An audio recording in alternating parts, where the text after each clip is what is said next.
Going good. Going good. A little upset that the Leafs lost, but what are you going to do? Are you guys hockey fans? Either one of you? Leaf fans? Not really. Not really. Okay. What about you, Xander? I think you said you watched hockey. I don't know if you're a Leafs fan.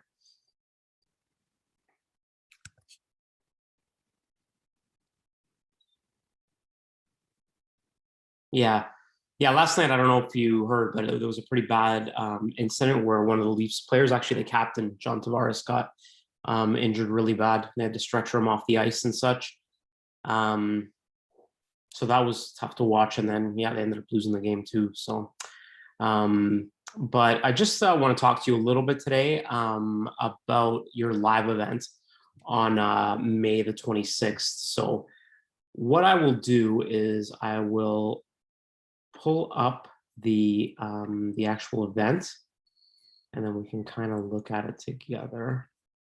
You all have it anyway, but I just want to pull it up so we can watch it together. Just give me a moment.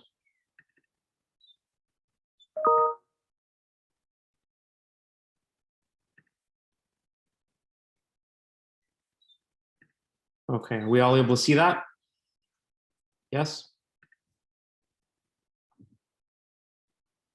Just make sure here. Okay. Awesome. So this is the live event that you have. You're going to be covering an NHL playoff game. So there's been games going on. The NHL playoffs started this past weekend. So you'll be covering a game on Wednesday night, May 26th. There will be games that day. There should be games that day. I'll address it if there's not games.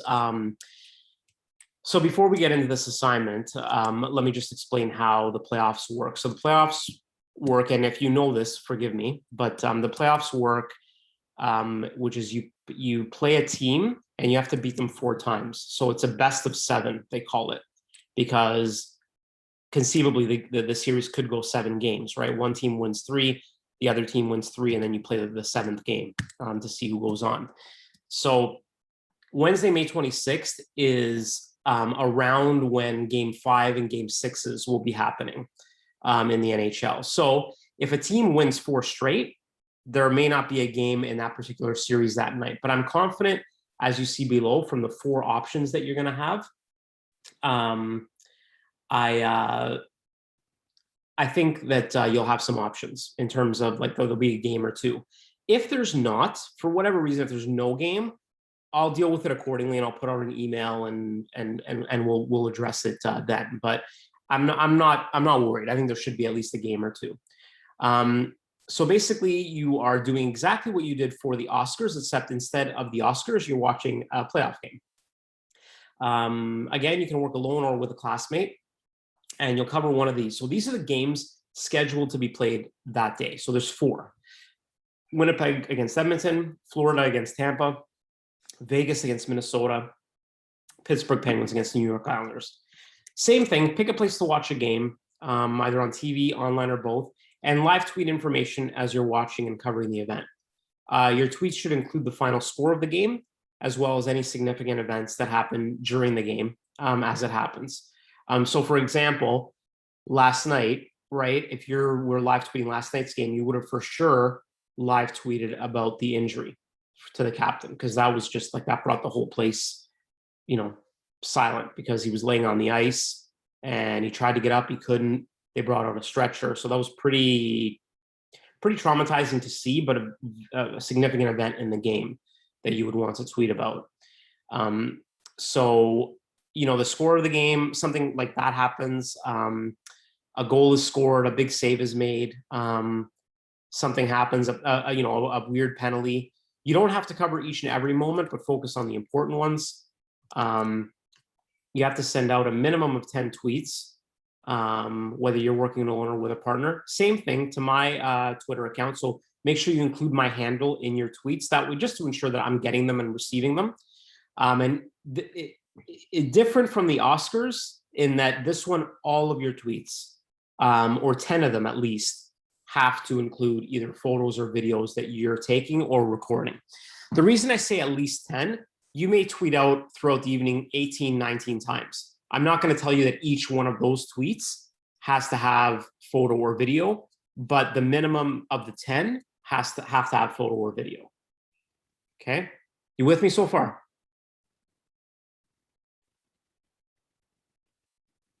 Ryland, yes. Xander, you good so far?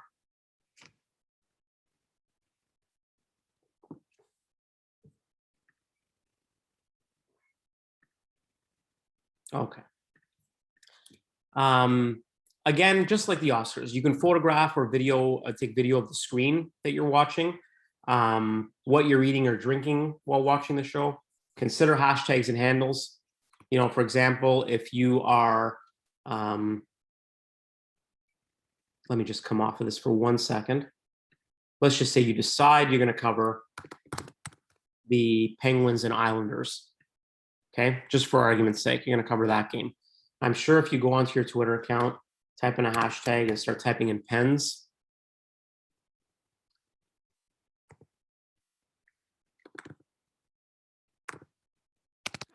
weird. Let me see this here. Nothing there. Let me just see. I'm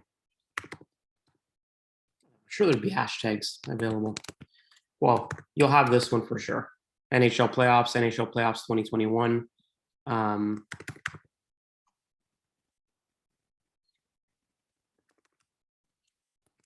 just see if there's Jets versus Oilers. There's an Oilers hashtag. You'll find ones, and if you don't find any, come up with your own. Nothing wrong with that either. I usually try to look for ones that are trending though. NHL playoffs 2021.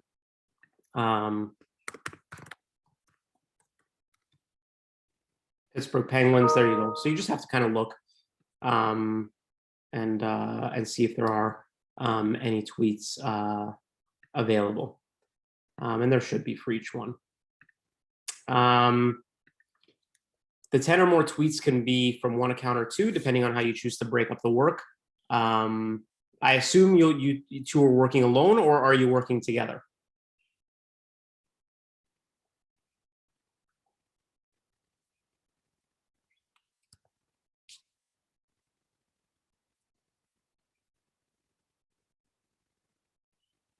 You're probably working alone, I would assume, but let me just check. Probably alone, okay.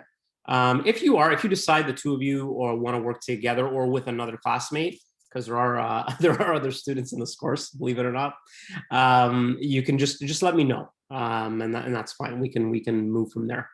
But what I'm saying is, even if you're working with someone, you only have to do the minimum 10. So if you're working with someone, it could be 5 and 5, 7 and 3. You can divvy it up however you want. Obviously, if you're working alone, a little bit easier to do the math, right? The 10 tweets can be from one account or two. Spread the tweets out over the course of the event you're covering, right? Just like the Oscars, right? I don't want to see if you're covering the Islanders versus the Penguins or the Jets versus the Oilers and the game starts at 7:30. Don't give me all the tweets, before 8 o'clock. Also, don't give me all the tweets towards the end, like 9:30 or later. Spread it out throughout the evening, right? Let me know that you're actually covering the event as a whole, right? And we can go from there. Don't worry too much about balance, right? Because there may be points in the game where significant things happen in a short period of time. But just make sure you let me know through your tweets that you're covering the game from start to finish. Okay. Some games, depending on what time the games start, right? Usually hockey games go somewhere between 2 hours and 10 minutes, 2 hours and 15 minutes to about 3 hours. If the game goes in overtime, that's a whole other issue, right? Because they go until someone scores. So in your tweets, you also might want to include some quotes from commentators in the intermissions. So in between the periods, they comment on what's happening during the game. You can use those quotes as well. And you'll have the names of the people when you go into the intermission. Some of the names that you might be familiar with: Ron McLean, Kelly Rudy, Elliot Friedman. You'll see all these names when the intermissions come. Okay. Again, what type of food you're eating. That always works for a good tweet or two. Same breakdown with the marking. Okay. 5 marks for the tweets, 5 marks for the visuals, and 5 marks for spelling and grammar. Okay. Just like last time. Okay. I would say the one difference with this one is the visuals, because the visuals now you have to have a minimum 10 tweets with visuals in them, photos or video that you took. Okay. Not if you want to use photos that you've gotten from somewhere else, cool, but that's not going to be part of those 10 tweets that I'm going to be marking in terms of your own visuals. They got to be visuals that you've taken. Okay, understood?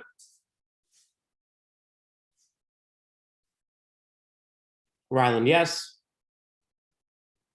Xander, you good?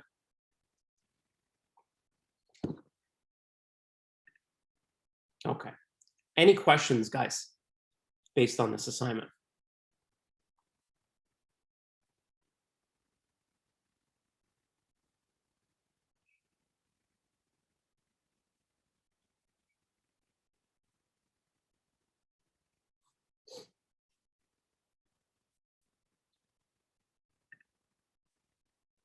Xander's good.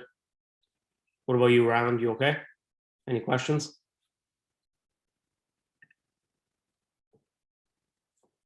Just stop sharing the screen. Okay.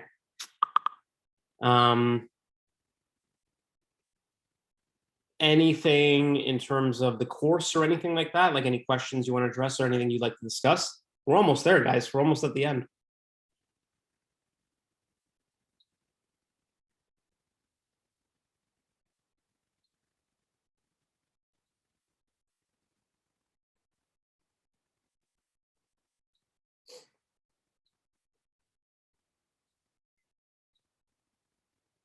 Okay. Xander, you okay? No questions?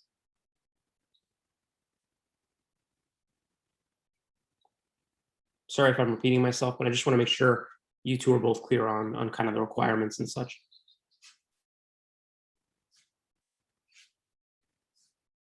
Okay. That's all I got. Let me know, please, which game you will be covering. You don't have to let me know today, obviously, because we might not know whether the series get extended until the Wednesday. But I would say let me know, Wednesday morning, Tuesday night, something like that. Okay, what game you'll be covering on May the 26th, and we'll go from there. Okay, guys, sounds good. Okay, awesome. Have an awesome weekend, guys. The weather is supposed to be very summer-like, so get out and enjoy some of it. And we're going to be able to be outside. I don't know if you read or not from the announcement yesterday. They're going to open up sports amenities and such. So try to get out and enjoy some of the weekend, and then we'll get back to the live eventing next week. All right, y'all. Sounds good. Okay. Have a good weekend, guys. We'll see you later. Reach out by email if you'd like. If you have any further questions or if you think of something later, just send me an email and I'll address it as best I can. Okay. Have a good one, guys. See ya.